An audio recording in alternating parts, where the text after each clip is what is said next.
To create and test a connector, open the Bindbee dashboard and click on Create Connector on the main dashboard.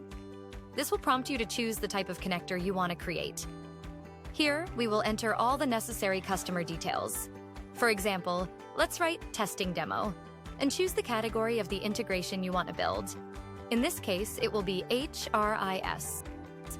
Next, enter a unique ID to describe the connector you have built and click on Next. Select the integration you want to build. We are going to create a rippling integration, so let's choose that. Click on Create Link. This will generate a magic link for the end customer, where they will need to enter their credentials. Click on Open Link. Now, proceed to enter all the required credentials necessary for creating the API. For instance, copy the API key retrieved for rippling and paste it here. Once the connection has been successfully established with rippling, you can return to your dashboard and refresh the connector section. You will see a connector created with the organization name Testing Demo that we just created.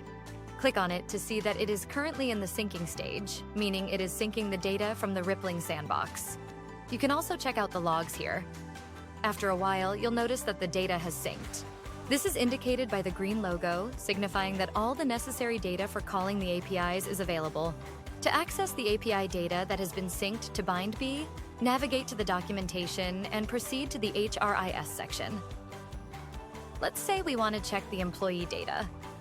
Navigate to the Employee section and proceed to the Get Employees API. Here, you'll find the Get Employee Data, URL. To proceed, you'll need to add an access token. To do this, navigate to your Bindbee dashboard. Proceed to the organization settings and then to the organization. Here you can find the API key. You can regenerate an access token for calling the API and save it on your local machine for future references. However, since we've already generated this access token, we'll use that instead. Copy the token and paste it here. Now, in the header section, you'll need to enter the connector token for which you want to get the data. This is specifically for the rippling integration that we built.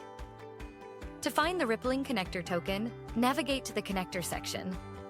Find the connector that you built, copy the connector token, and paste it here. Now, by clicking the Send button, you can view all the data that has been synced from the rippling dashboard. That's it. All the data is now accessible.